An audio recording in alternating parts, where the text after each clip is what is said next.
بسم اللہ الرحمن الرحیم۔ السلام علیکم محترم ناظرین، آج کی اس ویڈیو میں ہم آپ کو ایک عورت کے مرد کے ساتھ ناجائز تعلقات کا واقعہ سنائیں گے۔ ہم آپ کو بتائیں گے کہ مدینہ کی ایک غسل دینے والی عورت نے مردہ عورت پر کون سا الزام لگایا اور کون سی گھٹیا تہمت لگائی، اور اس کے بدلے میں غسل دینے والی عورت کو کتنے کوڑے لگانے کا حکم دیا گیا، اور غسل دینے والی عورت کے ہاتھ کاٹنے کا حکم کیوں دیا گیا۔ محترم ناظرین، ان تمام سوالوں کے جوابات ہم آپ کو آج کی اس ویڈیو میں بتائیں گے۔ آپ سے ہماری یہ گزارش ہے کہ آپ ہماری اس ویڈیو کو اینڈ تک لازمی دیکھیں، اس ویڈیو کو لائک کریں، شیئر کریں اور ہمارے یوٹیوب چینل کو سبسکرائب کریں۔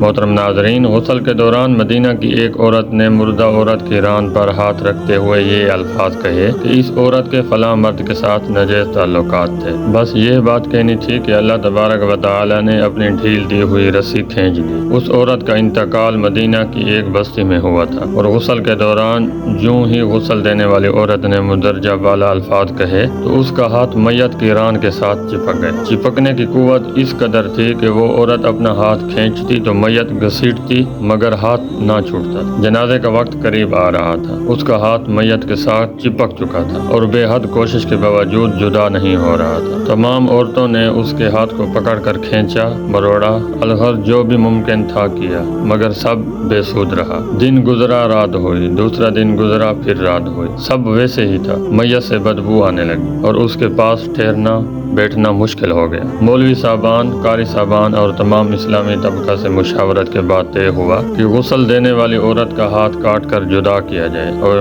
میت کو اس کے ساتھ دفن کیا جائے، مگر اس فیصلے کو غسل دینے والی عورت اور اس کے خاندان نے یہ کہہ کر رد کر دیا کہ ہم اپنے خاندان کی عورت کو معذور نہیں کر سکتے، لہٰذا ہمیں یہ فیصلہ قبول نہیں۔ دوسری صورت یہ بتائی کہ میت کے جسم کو وہ حصہ کاٹ دیا جائے اور ہاتھ کو آزاد کر کے میت دفنا دی جائے، مگر بے سود۔ اس بار میت کے خاندان نے اعتراض اٹھایا کہ ہم اپنی میت کی یہ توہین کرنے سے بہرحال قاصر ہیں۔ اس دور میں امام مالک قاضی تھے۔ بات امام مالک تک پہنچ گئی کہ اس کیس کا فیصلہ کیا جائے۔ امام مالک اس گھر پہنچے اور صورتحال بھانپ کر غسل دینے والی عورت سے سوال کیا، اے عورت، کیا تم نے غسل کے دوران اس میت کے بارے میں کوئی بات کہی؟ غسل دینے والی عورت نے سارا قصہ امام مالک کو سنایا اور بتایا کہ اس نے غسل کے دوران باقی عورتوں کو کہا کہ اس عورت کا فلاں مرد کے ساتھ ناجائز تعلقات تھے۔ امام مالک نے سوال کیا، کیا تمہارے پاس اس الزام کو ثابت کرنے کے لیے گواہ موجود ہیں؟ عورت نے جواب دیا کہ اس کے پاس گواہ موجود نہیں۔ امام مالک نے پھر پوچھا، کیا اس عورت نے اپنی زندگی میں تم سے اس بات کا تذکرہ کیا؟ جواب آیا نہیں۔